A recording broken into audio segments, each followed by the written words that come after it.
Ehi, guardate che è tornato dopo un mese di assenza. Ciao a tutti ragazzi, bentornati sul mio canale, io sono Federo e oggi siamo qui per affrontare un tema molto simpatico, ovvero il primo mese di università e in particolare il primo mese di medicina in inglese. Prima di iniziare due cose, in realtà erano tre ma la terza non me la ricordo più. La prima riguarda i canali social, ho aperto sia un profilo Instagram che un profilo Twitter, seguitemi lì se vi va, nel senso se volete parlare con me, se volete, non so, scambiare qualcosa, idee. Tanto parlerò, credo, soprattutto di ambiente medicina, universitario, cose relative al canale, ok? La seconda cosa invece vorrei portare anche altri video, nel senso oltre a quelli sul test, sul mondo di medicina, così posso anche magari farne di più.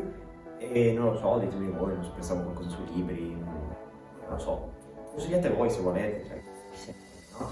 Il primo mese di medicina in inglese, l'IMAT, è un mondo completamente diverso dal mondo del liceo ovviamente, ma questo per qualsiasi università.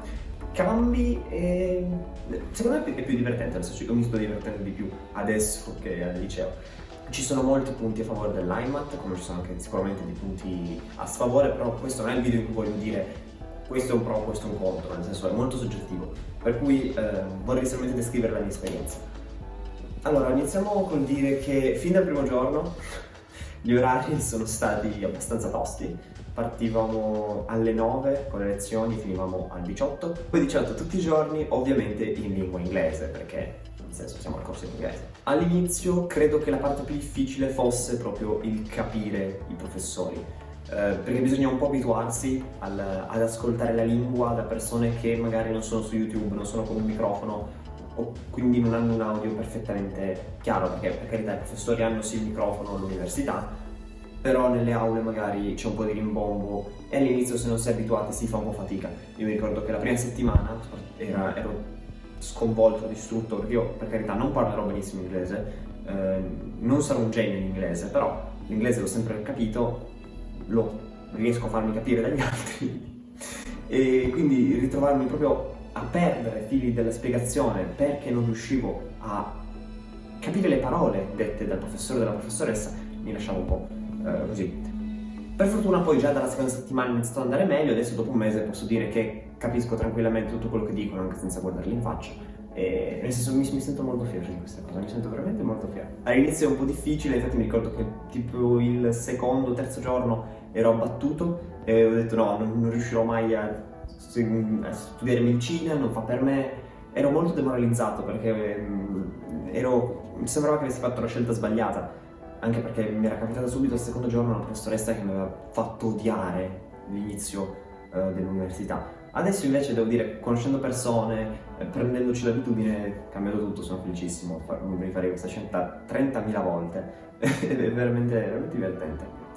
Il problema fondamentale per me del corso in inglese è che ci metto ovviamente un po' a raggiungere dove è tenuto, perché nella mia università, ma come credo anche in altre, i posti sono effettivamente minori rispetto a quello del corso in italiano e quindi si è magari segregati, soprattutto nel corso nuovo, in strutture più marginali, diciamo, della città o comunque del complesso universitario, per cui nel mio caso col traffico, considerando che piove sempre, c'è sempre la nebbia, quindi oggi è un caso che ci sia il sole, 45 minuti minimo, anche se ci dovrei mettere 20, andata e ritorno.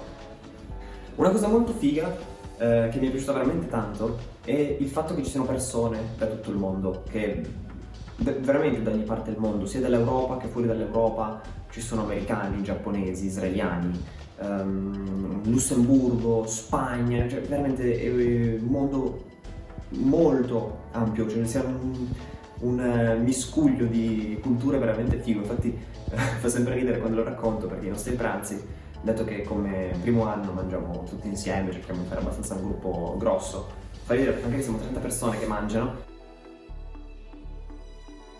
Ok, come al solito questi video vanno fatti a braccio, senza progetto, quindi si stoppa la registrazione, perdo 10 minuti di parlato, ma va bene, rifacciamo. Allora ci siamo fermati che stavo dicendo che mangiamo in 30 persone, per cui è un pranzo effettivamente ricco di culture, nel quale persone da tutte le parti del mondo si incontrano e quindi si passa dall'italiano all'inglese con una facilità assurda e anche molto divertente, nel senso di vedere queste culture che si mischiano. Per cui sì, nel senso le persone sono sicuramente un grande punto a favore del corso. Ovviamente adesso si arriva alla parte dello studio, la parte in cui si studia, perché ovviamente siamo all'università, quindi si studia medicina in inglese. E i libri, che ho là dietro, ne ho solamente 3 per ora, sono abbastanza spessi, hanno tutti 1400 pagine minimo. Però devo dire che con i professori che spiegano così tante ore, poi quindi riescono a coprire bene il programma, che ti aiutano, ti dicono effettivamente cosa loro vorrebbero che tu sapessi principalmente, e quindi come potrebbe essere un esame, il lavoro diciamo si riduce un pochettino e diventa più fattibile. Bisogna imparare a arrangiare il lavoro, organizzarsi in maniera diversa, bisogna imparare a trovare tempo dove non sia tempo, bisogna usare ogni spazio per essere diciamo produttivi, quindi poter avere una vita sociale. Però è divertente, nel senso mi piace. I giorni magari, se non si è abituati, può fare un po' impressione entrare in un ospedale sempre, nel senso vedere barelle che corrono da una parte all'altra, persone ricoverate che vengono spostate. Però nel senso, se volete fare medicina, se volete diventare medici, questo alla fine deve essere un po' il vostro pane quotidiano, quindi col tempo secondo me ci si abitua.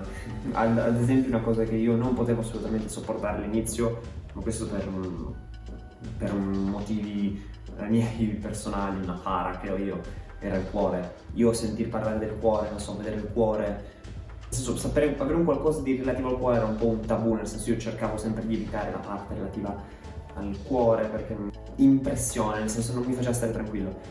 Poi a furia di iniziare a parlarne, di sentire parlare, di vedere video in cui ci sono cuori che battono, esperimenti, cioè nel senso dopo un po' ti abitui e quindi non ti fa più impressione, diciamo così. Pensare in inglese sia proprio uno shift della mentalità, del modo di pensare, perché a furia di stare così tante ore in università a parlare inglese, a passare dall'inglese all'italiano, capita che tu torni a casa dopo 9 ore, arrivi, ti parli in italiano e tu gli rispondi in inglese. Perché alla fine ti ritrovi a parlare così tanto inglese che non te ne accorgi più quando stai parlando italiano e quando stai parlando inglese. Di fatto viene in automatico, che è una cosa molto figa. Infatti magari non so, fare anche qualche video in inglese, ci starebbe. Grazie ragazzi, spero che il video sia stato abbastanza breve, che vi sia piaciuto. Se avete consigli, robe strane, scriveteli nei commenti. Se avete domande, qualcosa in merito al mondo di medicina, perché comunque conosco anche un pochino l'ambiente in italiano, nel caso siete interessati, scrivetemelo, scrivetemi pure su Instagram, su Twitter, dove vi pare. Io vi ringrazio per avermi seguito e adesso, non so, vado a fare qualcosa, probabilmente ad editare il video, perché oggi pomeriggio bisogna studiare ragazzi. Ciao!